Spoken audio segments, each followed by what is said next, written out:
தஞ்சாவூர் ஸ்டைலில் தான் கும்பகோணம் கடப்பா செய்ய பாருங்க. அது இட்லி தோசைக்கெல்லாம் ரொம்ப நல்லா இருக்குங்க.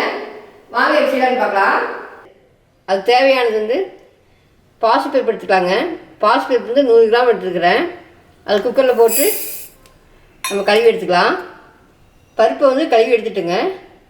இது வந்து தண்ணி விட்டுக்கலாம்.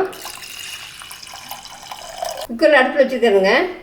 நம்ம வெயிட் போட்டு மீடியம் ஃப்ளேமில் வச்சு 2 விசில் வந்ததுக்கப்புறம் எடுத்து வச்சுக்கலாங்க. பருப்பு வெந்து வரட்டுங்க. நம்ம அதுக்கு இடையில் வந்து இதுக்கு ஒரு மசாலா வந்து ரெடி பண்ணிடலாம். அதுக்கு வந்து தேங்காய் வந்து ஒரு கப் எடுத்துக்கிறேங்க. சின்ன கப்பில் ஒரு கப் எடுத்துக்கிறேன். அதுக்கு போட்டுக்கலாம். 4 பச்சை மிளகா எடுத்துக்கிறேங்க. நீங்கள் வேணால் பெருசாக இருந்தால் 2 பச்சை மிளகா போட்டுக்கோங்க. 1 ஸ்பூன் பொட்டுக்கடலை போட்டுக்கலாங்க. இந்த 3ஐயுமே அரைச்சி எடுத்துக்கலாம். பருப்பும் வேக வச்சு எடுத்து வச்சுட்டேங்க. அதுக்கடையில் வந்துங்க தேங்காய் பேஸ்ட்டுமே அரைச்சி எடுத்துட்டேன். மீடியம் சைஸு 2 உருளைக்கிழங்கு அதையும் வந்து வேக வச்சு பொடிச்சு வச்சுருக்கேனுங்க. வாங்க வந்து தாளிச்சிக்கலாம். ஒரு கடாயை அடுப்பில் வச்சுக்கலாங்க.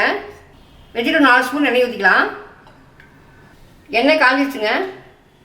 அதில் வந்து 2 பட்டை, 1/4 டீஸ்பூன் சோம்புங்க, 2 கிராம்பு, 2 ஏலக்காய் இதை போட்டுக்கலாங்க.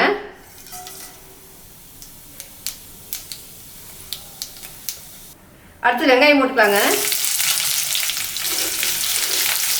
ஒரு நிமிஷம் வதக்கி விடலாம். அடுத்தது பச்சை மிளகாய் போட்டுக்கலாங்க.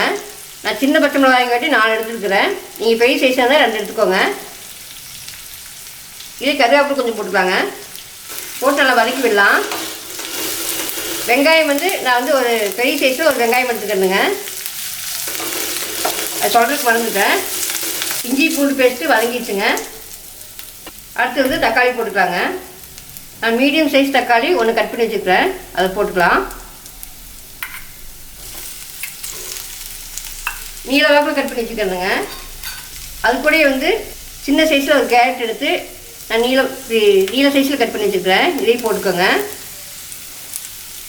இது கூட வந்து பச்சை பட்டாணியும் போட்டுக்கலாம். நான் இல்லாதனால அது போடல. உங்கள்கிட்ட இருந்துன்னா போட்டுக்கோங்க. இது தேவையான அளவு உப்பு போட்டுக்கலாங்க. மஞ்சத்தூள் வந்து 1 பிஞ்ச் போடுங்க போதும். கடப்பா வந்து வெள்ளை கலர் இருந்தால் தான் கொஞ்சம் நல்லாயிருக்கும். அதனால் மஞ்சத்தூள் வந்து கொஞ்சம் கம்மியாக போட்டுக்குங்க. பாருங்க, இஞ்சி பூண்டு பேஸ்ட்டு எல்லாம் வதக்கிட்டு கேரட்டெல்லாம் போட்டு நான் 1 நிமிஷம் வதக்கிட்டேன். அதுக்கப்புறம் வந்துங்க இது வேகிற அளவுக்கு தண்ணி ஊற்றிக்கலாம்.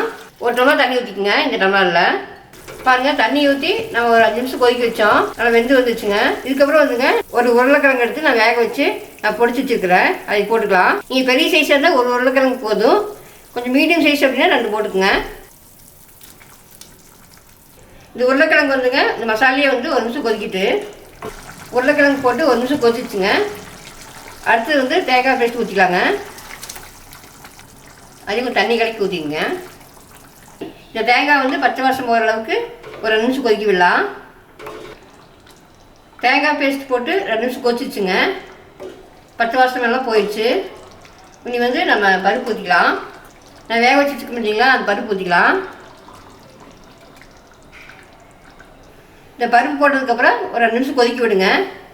நம்ம கொதிச்சதுக்கப்புறம் பார்க்கலாம். இதுக்கு இடையில் வந்து உப்பெல்லாம் செக் பண்ணிக்கோங்க, கரெக்டாக இருக்கான்ட்டு. பருப்பு போட்டு ஒரு 10 நிமிஷம் கொதிக்க விட்டோம்.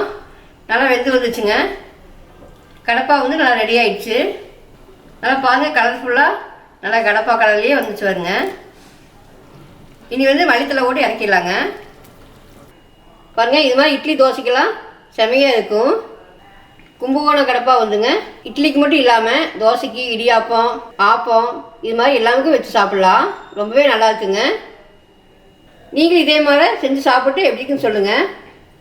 பிடிச்சது நம்ம சேனல் சப்ஸ்கிரைப் பண்ணுங்கள், லைக் பண்ணுங்கள், ஃப்ரெண்ட்ஸ்லாம் ஷேர் பண்ணி விடுங்க. மீண்டும் இதே மாதிரி நல்ல ரெசிபியோட சந்திக்கிறேங்க. ஓகே, பாய்.